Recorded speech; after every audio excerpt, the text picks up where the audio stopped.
كان محمد أبا أحد من رجالكم ولكن رسول الله وخاتم النبيين وكان الله بكل شيء عليما. يا أيها الذين آمنوا اذكروا الله ذكرا كثيرا وسبحوه بكرة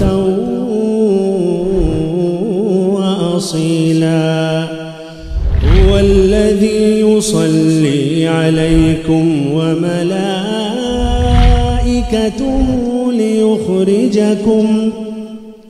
ليخرجكم من الظلمات إلى النور. اگر آپ باہر جا کر دیکھیں سڑکوں پر، بیچ پر، پارکوں پر، تو آپ کو لگتا ہے کہ آپ ایسے معاشرے کو آئیڈیل معاشرہ سمجھتے ہیں جہاں زنا عام ہو، شراب ہو. جو شادی شدہ تھی، غلط کام کیا تھا، اللہ کے نبی صلی اللہ علیہ وسلم نے اپنے صحابی سے کہا وقت یا انیس سیدھا وہاں جاؤ، پتھروں سے مار مار کر اسے ختم کر دو. یہ اسلامی معاشرہ ہے. الحمدللہ رب العالمین والصلاة والسلام علی خاتم الانبیاء والمرسلین وعلی آلہ وصحبہ ومن تبعهم بإحسان إلى يوم الدين. اما بعد.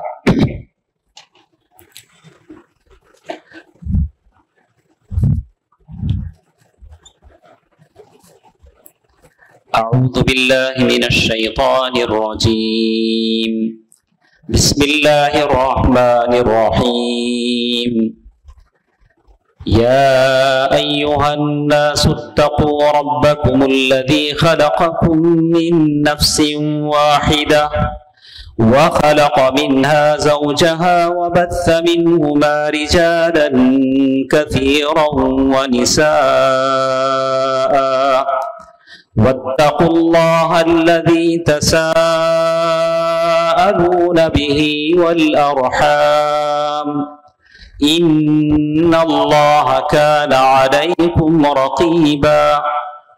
يا أيها الذين آمنوا اتقوا الله حق تقاته ولا تموتن إلا وأنتم مسلمون. يا أيها الذين آمنوا اتقوا الله وقولوا قولا سديدا يصلح لكم أعمالكم ويغفر لكم ذنوبكم ومن يطع الله ورسوله فقد فاز فوزا عظيما. محترم صدر جلسہ صوبائی امیر جناب فضل الرحمان عمری صاحب اور جمعیت اہل حدیث کے ضلعی امیر جناب مولوی حسن عمری صاحب اور اسی طرح جتنے بھی ذمہ دار اس میں ہیں جنہوں نے صبح و شام محنتیں کی ہیں، یہاں تک کہ جتنے والنٹرز لیڈیز اور جینٹس ہمارے ساتھ ہیں جنہوں نے یہ کرسی ڈالنے میں بھی محنت کی ہے، ان کے سر یہ صحرا ہے کہ انہوں نے جماعت اور جمعیت کی خدمت کی ہے. اللہ سب کو اجر عظیم عنایت فرمائے. آمین. دوستو عزیزوں، یہ چمن سجانے کے لیے بڑی محنتیں کرنی پڑتی ہیں. لوگوں کے پاس جا کر پیسے مانگنے پڑتے ہیں، روپے اکٹھے کرنے پڑتے ہیں، دن رات اس کے لیے جاگنا پڑتا ہے، تب جا کر یہ چمن سجتا ہے. اور یہ چمن اس لیے سجایا گیا ہے کہ میرے نبی صلی اللہ علیہ وسلم کی تعلیمات سے لوگوں کو آگاہ کیا جائے، لوگوں کو سمجھایا جائے، لوگوں کو ایسے معاشرے کی طرف راغب کیا جائے جس پر رہ کر وہ جنت والے بن سکیں. میرا وقت آدھے گھنٹے کا ہے، تو انشاءاللہ میں کوشش کروں گا کہ میرے وقت پر میری بات ختم ہو جائے۔ سورۃ آل عمران آیا نمبر 110، جس میں اللہ سبحانہ و تعالی فرماتے ہیں کنتم خیر امت اخرجت للناس تأمرون بالمعروف وتنہون عن المنکر، تم بہترین امت ہو جو لوگوں کے لیے نکالی گئی ہو، جو لوگوں کے لیے پیدا کی گئی ہو، تم لوگوں کو نیکی کا حکم دیتے ہو، برائی سے روکتے ہو۔ دوستو عزیزو، ماں اور بہنوں، میں جتنے لوگ ہمارے ساتھ اس مجلس میں ہیں سب سے کہوں گا کہ میری باتوں کو توجہ سے سنیں، غور سے سنیں۔ یہ جو اجتماع ہمارا ہے، اس اجتماع کا عنوان ہم نے رکھا ہے مثالی معاشرہ۔ مثالی معاشرہ یعنی ایسی آئیڈیل سوسائٹی، ایسا مثالی معاشرہ جس کی مثال دی جا سکے۔ آج اگر آپ باہر جا کر دیکھیں، سڑکوں پر، بیچ پر، پارکوں پر، تو آپ کو لگتا ہے کہ آپ ایسے معاشرے کو آئیڈیل معاشرہ سمجھتے ہیں جہاں زنا عام ہو، شراب ہو، بے حیائی ہو، فحش اور عریانیت ہو، کم سے کم مختصر کپڑے پہننے کو اپ ڈیٹ زمانے کے لوگ سمجھے جانے لگیں، سود، وڈی اور مجبور آدمی کی مجبوری سے فائدہ اٹھایا جا رہا ہو، تو واللہ ہرگز ہم اس کو مثالی معاشرہ نہیں کہہ سکتے۔ ٹھیک ہے، مثالی معاشرہ کہاں ہوتا ہے؟ تو ہم نے کہا کہ مثالی معاشرہ بنانے کے لیے توحید اور سنت کی ضرورت ہے۔ آج زمین کے اوپر آپ ہی وہ جماعت ہیں جو انسانی نسل کی حفاظت کر سکتے ہیں۔ اہل حدیث سلفی حضرات وہ لوگ ہیں جو صحیح دین کو لوگوں کے سامنے پیش کر سکتے ہیں۔ چلیے میں آپ کو بتاتا ہوں، اللہ کے نبی صلی اللہ علیہ وسلم کے دور میں چلے جائیے، وہاں آپ کو مثالی معاشرہ ملے گا، آئیڈیل سوسائٹی ملے گی۔ میں نہیں کہتا کہ وہاں غلطیاں نہیں ہوتی تھی، غلطیاں وہاں بھی ہوتی تھی، وہاں بھی لوگ نئے نئے مسلمان ہوئے تھے، کبھی زنا ہو جاتا تھا، کبھی چوری ہو جاتی تھی، کبھی شراب بھی پی لیتے تھے، نئے نئے مسلمان ہوئے تھے، لیکن زنا ہونے والوں کے لیے سزائیں تھیں۔ جیسے آپ کو معلوم ہوگا کہ دو آدمی اللہ کے نبی صلی اللہ علیہ وسلم کے پاس آتے ہیں، آ کر کہتے ہیں اللہ کے رسول ہمارا فیصلہ اللہ کی کتاب کے مطابق کیجیے۔ اللہ کے نبی ہیں، اللہ کے رسول کتاب کے مطابق فیصلہ نہ کرے تو کون کرے؟ اللہ کے نبی صلی اللہ علیہ وسلم نے فرمایا ٹھیک ہے، بتاؤ تمہارا کیا معاملہ ہے؟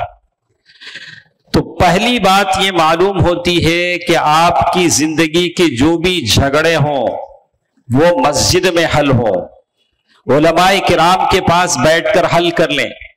ایسا نہیں ہوگا جیسے ہم لوگ کہتے ہیں اسے میں جیل کا مزہ چکاؤں گا، اسے میں دکھاؤں گا، ایسے لوگ بولتے ہیں۔ جائیداد کے جھگڑے، خاندان کے جھگڑے ایسے جگہوں کے پاس لے جاتے ہیں جو دین و شریعت نہیں جانتے۔ قرآن مجید نے کہا افحکم الجاہلیت یبغون، یہ جاہلیت کے فیصلے تم چاہتے ہو؟ قرآن کو اپنا حکم بناؤ، قرآن کو اپنا جج بناؤ، اپنے علماء سے فیصلے لو، اپنے امام مسجد سے فیصلہ لو، اپنے جھگڑے مسجدوں میں حل کرو، تب جا کر تم صحیح مسلمان۔ وہ دو آدمی اللہ کے نبی صلی اللہ علیہ وسلم کے پاس آتے ہیں، آ کر کہتے ہیں اللہ کے نبی میرا بیٹا اس آدمی کے گھر میں نوکر تھا، اس نے اس آدمی کی، میرے بیٹے نے اس آدمی کی بیوی سے، یعنی اس کی بیوی نے میرے بیٹے کے ساتھ غلط کام کیا، زنا کیا۔ لوگوں نے مجھے بتایا کہ تمہارے بیٹے کو پتھر سے مار مار کر رجم کر کے ختم کر دیا جائے گا۔ اچھا کیا کروں؟ تو میں نے 100 بکریاں اس آدمی کو دے دی جس کی بیوی نے غلط کام کیا تھا، اور ایک لونڈی، ایک نوکرانی بھی اسے دے دی۔ بعد میں لوگوں نے بتایا کہ نہیں یہ فیصلہ غلط ہے، تو میں آپ کے پاس آیا ہوں، آپ مجھے صحیح فیصلہ بتائیے۔ اللہ کے نبی صلی اللہ علیہ وسلم نے بتلایا کہ 100 بکریاں تم کو ریٹرن مل جائیں گی، تمہاری نوکرانی بھی تم کو ریٹرن مل جائے گی، اور تمہارے بیٹے کو 100 کوڑے مارے جائیں گے. لاشس اس لیے مارے جائیں گے کہ اس نے شادی سے پہلے زنا کیا. شادی کے بعد زنا کرتا تو اسے رجم کر دیا جاتا. اچھا اس عورت کا کیا ہوگا جو شادی شدہ تھی, غلط کام کیا تھا؟ اللہ کے نبی صلی اللہ علیہ وسلم نے اپنے صحابی سے کہا وقت یا انیس سیدھا وہاں جاؤ. وہ عورت اگر گناہ کا اقرار کرتی ہے تو اسے رجم کر دو, پتھروں سے مار مار کر اسے ختم کر دو. یہ اسلامی معاشرہ ہے, یہ اسلامی سوسائٹی ہے, یہ اسلامی شریعت ہے. ایسا نہیں ہے کہ زنا کرنے والے, بدکاری کرنے والے, فتنہ فساد کرنے والے جب باہر آئیں تو ان کو پھول کے ہار ڈالے جائیں, ان کی عزت افزائی کی جائے. لیکن اسلام یہ کہتی ہے کہ غلطی ہو سکتی ہے لیکن فوراً وہاں سزا بھی دی جا سکتی ہے. آپ نے سنا ہوگا وہ عورت جس نے چوری کیا تھا, اللہ کے نبی صلی اللہ علیہ وسلم نے اس کا ہاتھ کاٹنے کا حکم دیا تو اسامہ بن زید رضی اللہ تعالیٰ عنہ نے سفارش کی, اللہ کے رسول بڑے خاندان کی عورت ہے, خوبصورت عورت ہے, اس کا ہاتھ کیسے کٹے گا؟ اللہ کے نبی صلی اللہ علیہ وسلم نے کیا فرمایا؟ لو ان فاطمہ بنت محمد سرقت لقطعت یدها, اگر فاطمہ کی بیٹی بھی چوری کرتی تو ہم اس کا ہاتھ بھی کاٹ دیتے. یہ اسلامی معاشرہ ہے, یہ مثالی معاشرہ ہے جہاں جرم کی ایسی سزا ہوتی تھی. اور شراب پینے والے بھی وہ زمانے میں تھے, نئے اسلام قبول کرنے والے تھے. اللہ کے نبی صلی اللہ علیہ وسلم کے وہ صحابی جن کا نام عبداللہ تھا, جن کو پیار سے ہمار, گدھا بھی کہہ دیتے تھے.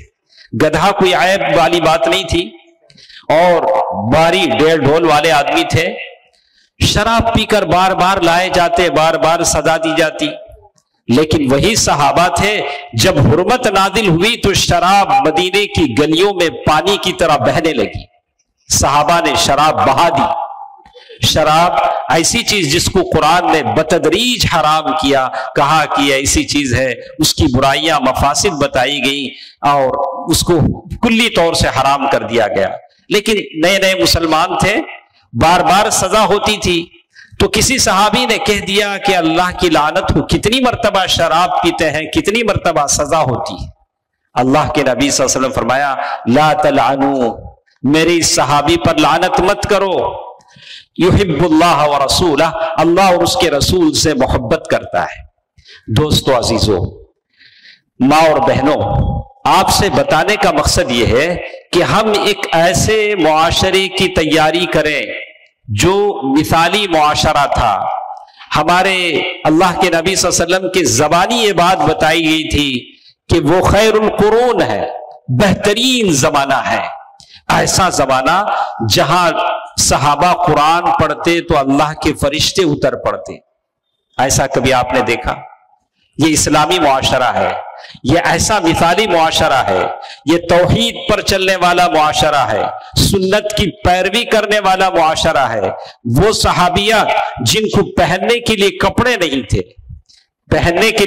نہیں تھے, مختصر سے کپڑے ہوتے تھے, لیکن اللہ کے نبی صلی اللہ علیہ وسلم نے جب حجاب کا حکم اللہ تعالیٰ کے حکم کے مطابق اپنی زبان سے کہہ دیا کہ یعنی اے نبی کی عورتوں, اے نبی کی بیٹیوں, تم حجاب کرو, تو کہتے ہیں کہ عورتوں نے اپنے دوپٹے پھاڑ لیے اور سروں سے سینے تک سینے کو ڈھانک لیا.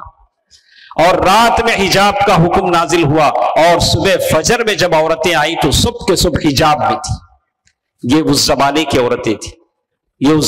عورتیں تھیں, جس کی تربیت, جس معاشرے کی تربیت اللہ کے نبی صلی اللہ علیہ وسلم نے کیا تھا.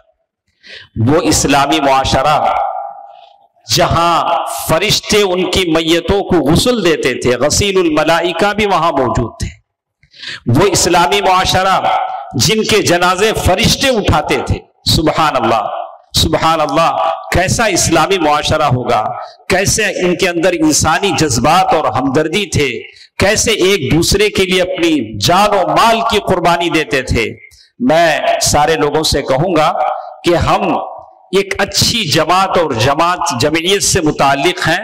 ہم بڑے فخر سے بھی کہتے ہیں کہ ہم اہل حدیث ہیں, لیکن اہل حدیث نے جو عقیدہ ہمارے دلوں میں رچ بسایا ہے اس کی طرف ہم ہمیشہ توجہ دیں، ایک دوسرے کے ساتھ خیر خواہی کریں، ایک دوسرے کے ساتھ خیر خواہی کریں۔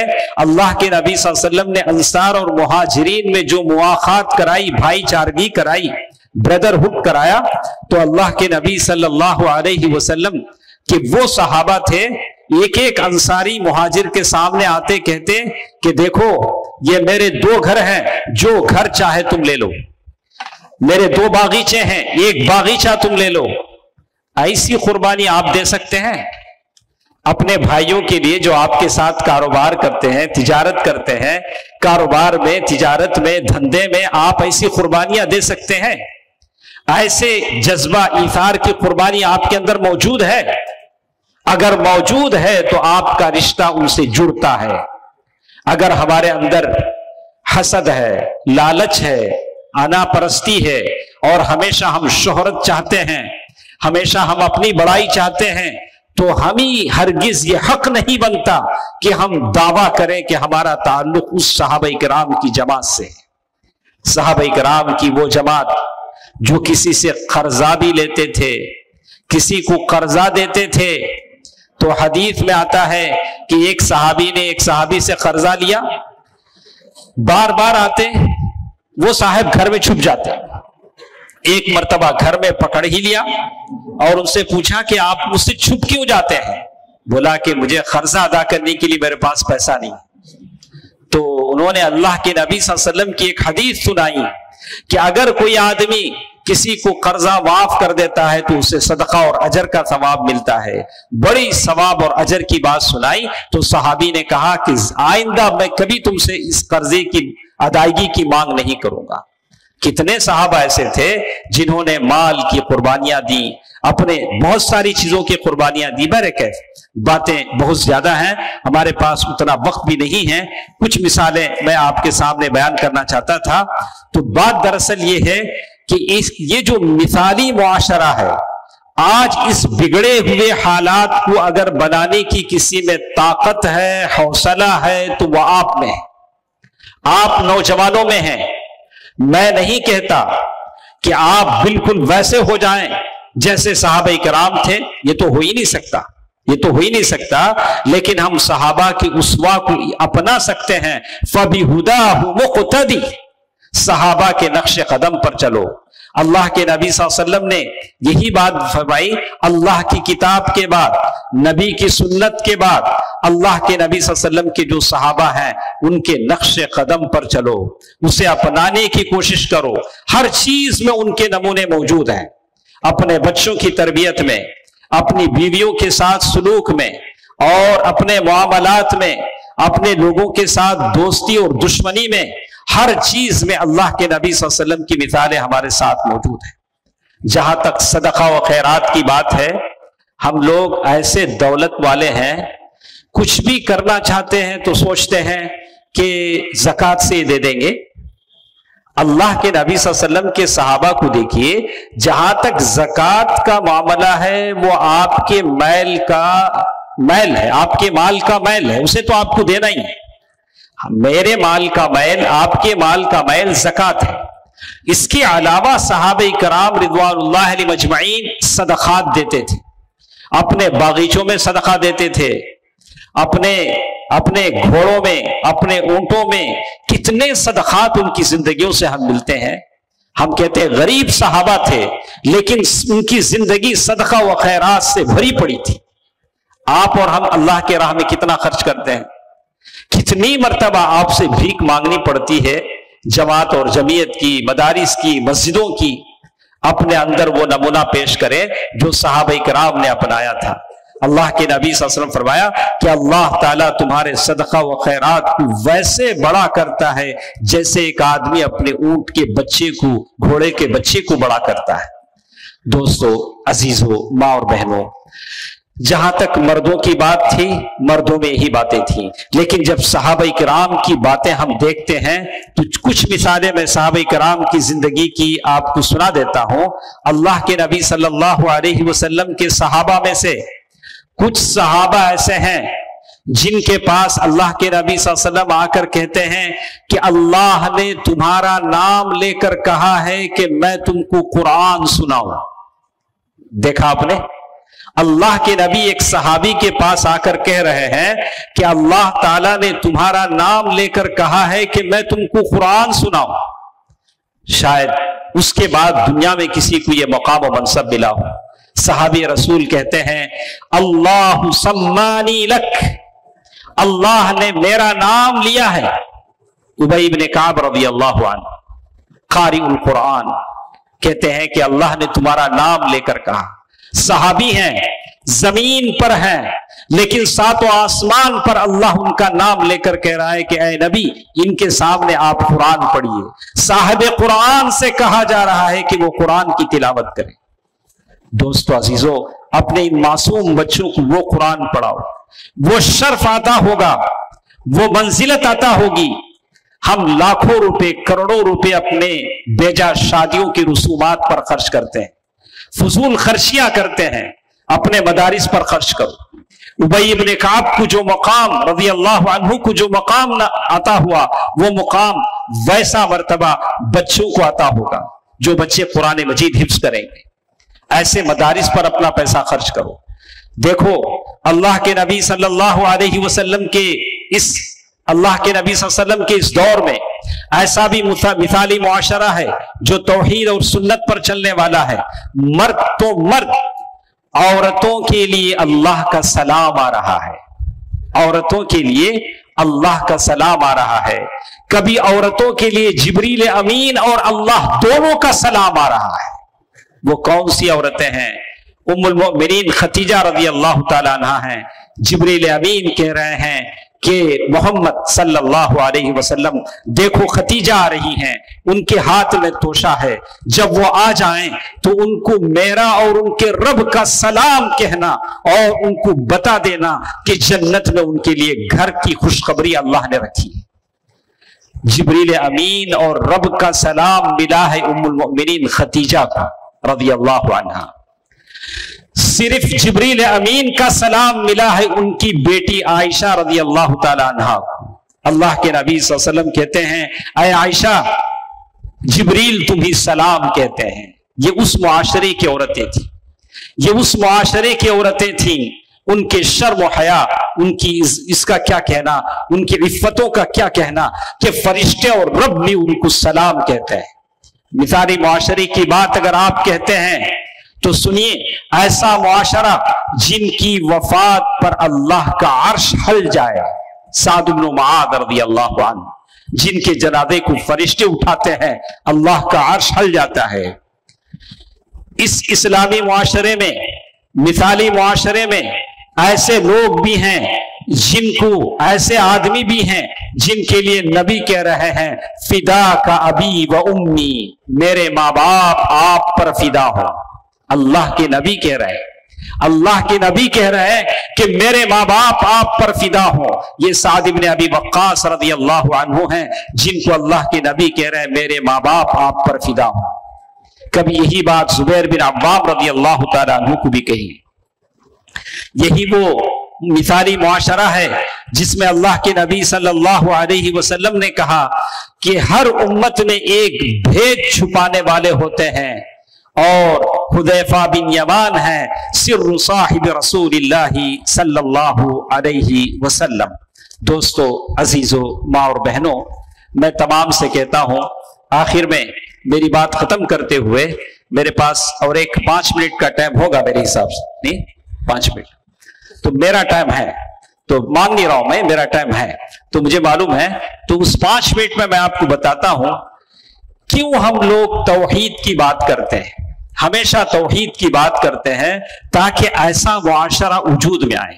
ہم جتنے بھی بیٹھے ہیں ہم سب کے سب توحید پرست ہیں. توحید کے علاوہ ہم کوئی بات نہیں کریں گے.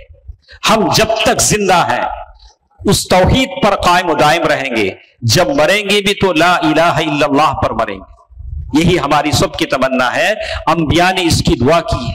یوسف علیہ السلام نے کہا وَتَوَفَّنِي مُسْلِمًا وَأَلْحِقْنِي بِالصَّالِحِينَ، یا اللہ مسلمان اسلام کی حالت میں مجھے موت دے اور اس حالت اسلام کی حالت میں مجھے نیک لوگوں کے ساتھ مجھے اٹھا لے۔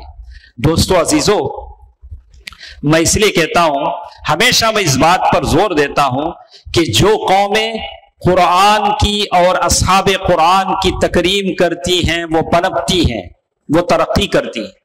اگر موقع ہوتا ہے تو میں ان کا قصہ آپ کو سناتا جو صحیح حدیثوں میں وارد ہے۔ زید بن مسلمہ رضی اللہ عنہ وہ کہتے ہیں کہ میں راستے میں دریا کے بازو ہمارا قبیلہ تھا، صحابہ کرام جنگوں میں جاتے تو وہاں سے گزرتے تھے، وہاں سے گزرتے تو ہمارا قبیلہ مسلمان نہیں ہوا تھا، میں ان لوگوں سے پوچھتا کہ کہاں سے آ رہے ہیں، چھوٹا بچہ تھا، وہ لوگ بولتے کہ ہم مدینے سے آ رہے ہیں، مدینے میں اللہ کے نبی ہیں، تو میں پوچھتا کہ وہ کیا سکھاتے ہیں، تو وہ لوگ بولتے کہ قرآن سکھاتے ہیں، تو میں قرآن سنتا یاد کر لیتا تھا، قرآن سن کر یاد کر لیتا تھا۔ تو ایک زمانے کے بعد، فتح مکہ کے بعد جب لوگ مسلمان ہونا شروع ہوئے تو ہمارا قبیلہ بھی مسلمان ہو گیا۔ اب اللہ کے نبی صلی اللہ علیہ وسلم نے سارے قبیلے والوں سے کہا کہ آپ لوگ اپنے قبیلے میں جاؤ، کسی کو امام بنا کر نماز پڑھ لو۔